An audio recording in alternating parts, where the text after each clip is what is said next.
Here in Chicago, we just got through the 4th of July weekend. The new police superintendent, Eddie Johnson, flooded the city with police. He rounded up some gang suspects even before the weekend. And halfway through the weekend, or two-thirds the way through the weekend, he called it progress, yet more than 60 people were shot. Pat, is the new superintendent doing the right thing here in Chicago?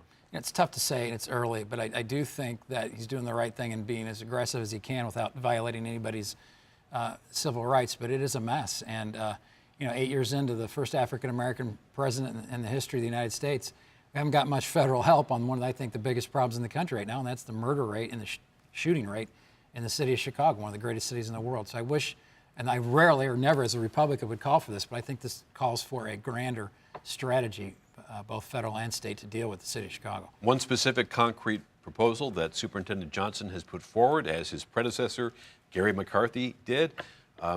Johnson is calling for stricter sentences, longer terms on repeat felony gun offenders. Susan, is this the way to go?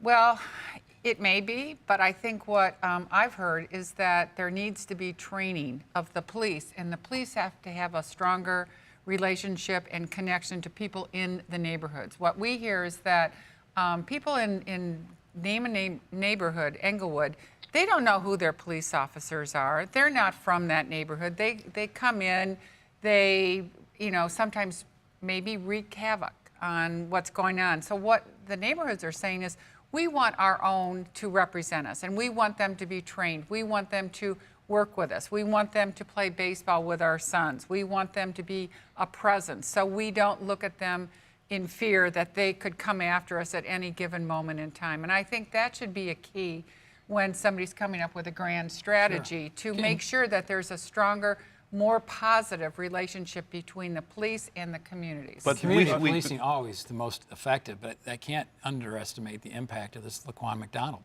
But we've also had more than 300 murders already this year. We're right on track to be way over last year. I mean, isn't it time to lock up repeat multiple gun offenders? Chris, Einstein said the definition of stupidity is doing the same thing over and over again and expecting the same results. We've tried tough on crime. We've tried 3 strikes are out. Now we have 2.2. That was generally on other felonies, though. We're talking specifically about guns here. Yeah, the issue of guns has to go to manufacturers. So if we don't have a conversation about manufacturers and reining them in, really regulating guns at the source, it makes no sense at all to continue to incarcerate people, because it's not working. That's not a solution. We've already proven that. So this has to do, if you look at the neighborhoods where these crimes have taken place, the shootings have taken place, they have one thing in common: they're impoverished communities. So this failure to invest in these neighborhoods, provide jobs for people, youth programs in the summertime, that's what we have to have a long-term view of this and not just react in the moment.